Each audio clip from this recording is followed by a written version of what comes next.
Welcome back to my channel. I am K to the K to the K to the but welcome back to K by the action. Today I'm making this video. It's called Worst Injury in MMA History. So without further ado, your people, we're jumping at this man.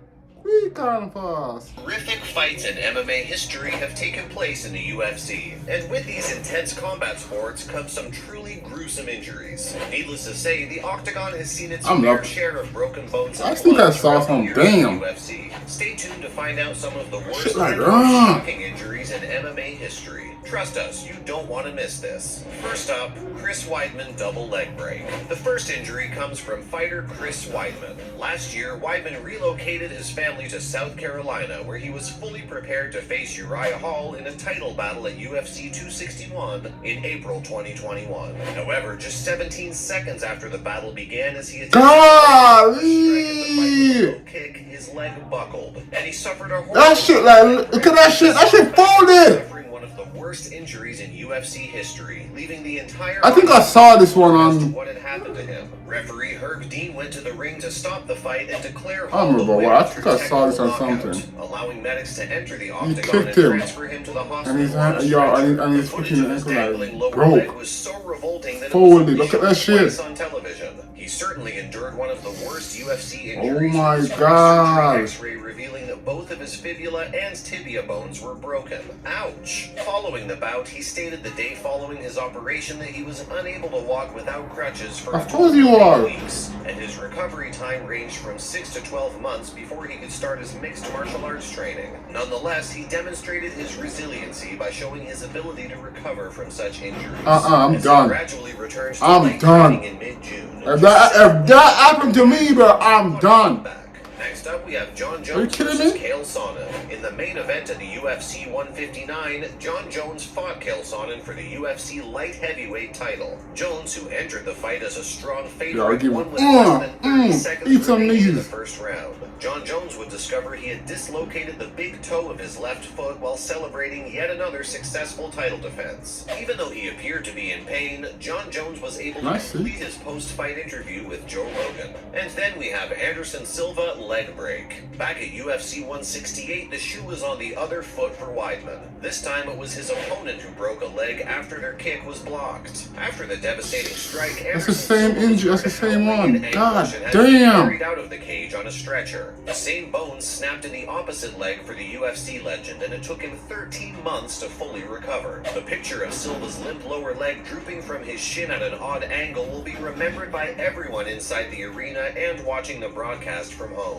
Why did this happen to me? He begged his coach as he was carried out of the arena. Bro. How come God didn't protect me? Fortunately, no blood vessels or soft tissue were damaged, and the breaks were clean. I was scared, he said afterwards, of his fear in the aftermath of the injury. Next is Matt Mitrione's eye and shoulder injuries. Next up, we have a gruesome. Damn, bro, you can't even see all that. UFC Fight Night 81 in January 2016 for his heavyweight showdown with Travis Brown. At the time, Brown was a top 10 heavyweight. Bro, you basically have one eye.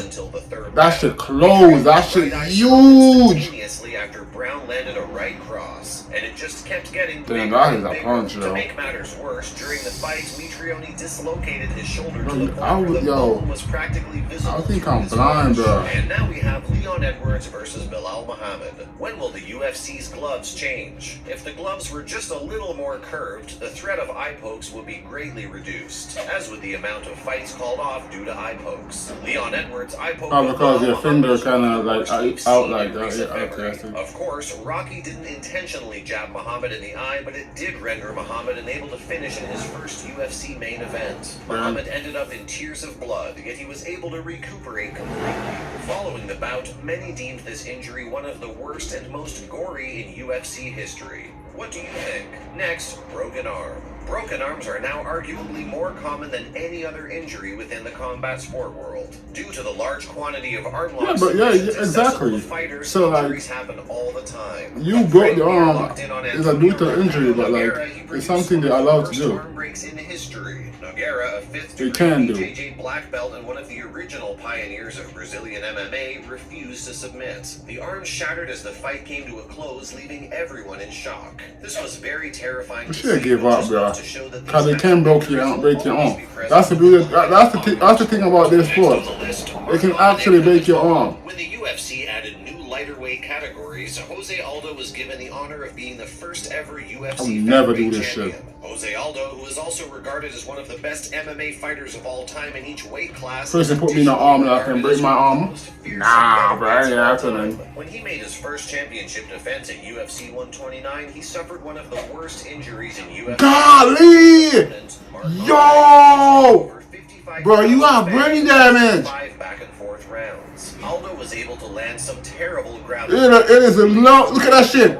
Strictly headshots. Inflicting a major hematoma on Hamadik's forehead. Bro, you have brain damage. That it looked like another small head had popped out of his head, leaving the hometown fighter's fans Concussion and screaming at the sight every of the goddamn thing. horrible injury. Dude, bro, your brain is messed He up. stopped the fight. Hamadik was forced to conclude So I would never do eventually this shit. conceded the bout to the Brazilian by decision. He was then quickly transported to the emergency room after the battle to lower the swelling and see if he had sustained any major head injuries. However, it is hoped that Dominic will be able to participate 3 times after recovering from one of the worst UFC injuries and deaths. Despite the fact that he's no longer an MMA competitor, he continues to collaborate with other UFC fighters on charity projects and anti-bullying campaigns. Good. And absolutely You nobody got that will injury, ever you forget should this quit, bro. gruesome, shocking injury. That's brutal. And then Joanna Jedrzejczyk, horrific injury. At UFC 248, Joanna Jedrzejczyk and Weili Zhang fought toe-to-toe for the UFC strawweight title. Even though Zhang won the title by a razor-thin split decision, the 5-round bout will forever go down in UFC history as one of the best bouts, especially within the women's division. Joanna suffered a serious hematoma over her right eye during the battle, giving her an alien appearance that shocked everybody in the crowd and watching on live TV. Joanna later informed BT Sport about the event in a later interview.